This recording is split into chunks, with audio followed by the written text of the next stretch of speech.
Wisconsin Congressman Mike Gallagher. He's a member of the Armed Services and Transportation and Infrastructure Committees. Congressman, thanks very much for being here. What do you expect to happen at this during this phone call with Biden and Xi Jinping?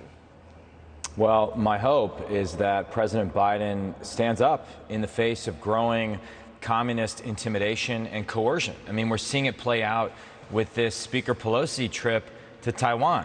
The communists are threatening us and trying to get us to back down, and it seems the Biden administration is willing to appease them on that issue. I mean, this is right out of the Communist Party playbook. Remember, in 2012, Japan bought the Senkaku Islands, and they used that as an excuse to militarize the East China Sea, and we did nothing. And they've been eating our lunch ever since. It's time to stand up before it's too late. And time's running out. In some meaningful sense, the invasion of Taiwan has already begun. This is part of it. They're preparing the Battlespace. They're trying to make us afraid. They're trying to convince the Taiwanese that they cannot count on us, and we need to stand up to that growing aggression.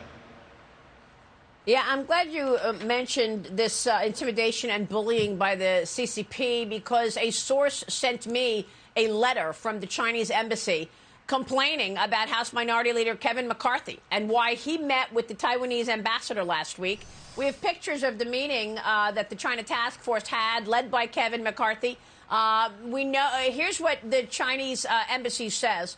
We noticed with grave concern that the House Republican China task force held a roundtable discussion on Taiwan-related issues on Wednesday, which hyped up the China threat, clamored for today, Ukraine tomorrow, Taiwan, and called for arming Taiwan.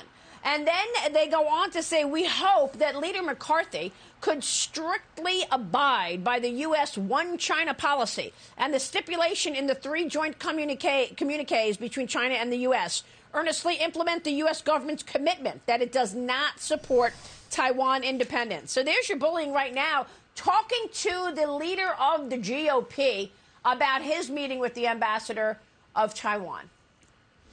Well, I was at that meeting, and I applaud Leader McCarthy for his leadership, for his words of support to Taiwan in that meeting.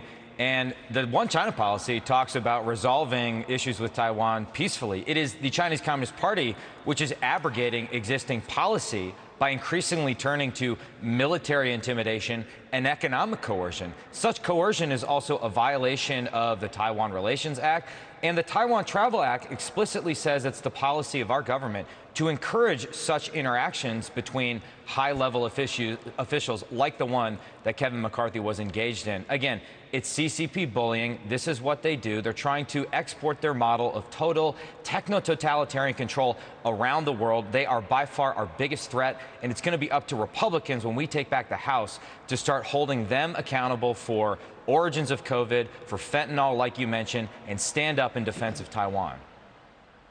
Well, I asked Congressman McCarthy about this meeting with the ambassador of Taiwan on Sunday Morning Futures earlier this week. Here's what he said. Watch.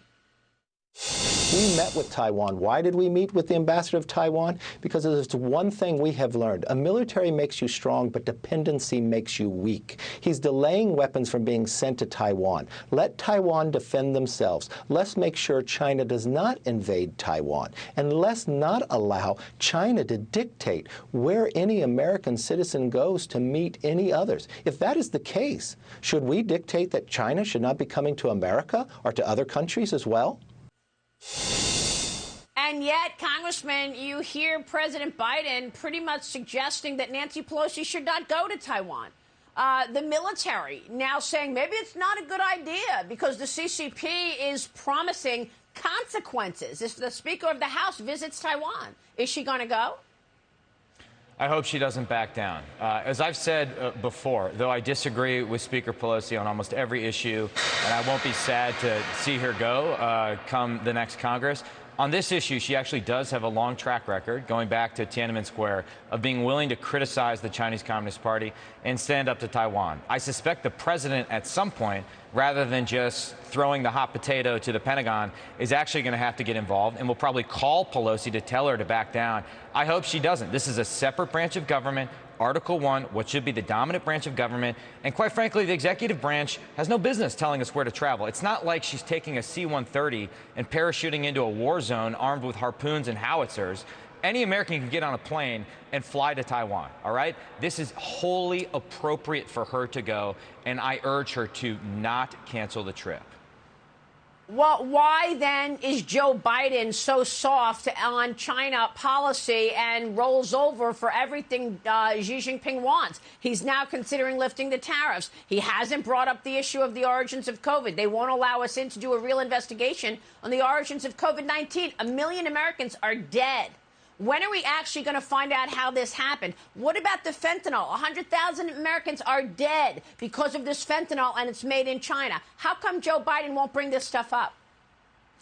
There is an element within the Democratic Party and within his administration, I believe it's led prominently by John Kerry, who believe that the biggest threat we face is not the Chinese Communist Party, but rather climate change. And in order to combat climate change, we need to work with the Chinese Communist Party, as if Xi Jinping cares about COP26 or climate change goals. It's a profoundly naive view of the world, but I believe that is driving a lot of this appeasement, a lot of this fear of rocking the boat. And it's up to us, Republicans in Congress, to take back control of Congress and start to hold this administration and the Chinese Communist Party accountable for all the reasons you mentioned and many more. They have addicted us. We've all become addicted over the last 2 decades to cheap Chinese goods, money from China, to fentanyl, as you mentioned, and also increasingly to Chinese social media. TikTok is the biggest social media app in the United States. It's addicting our children.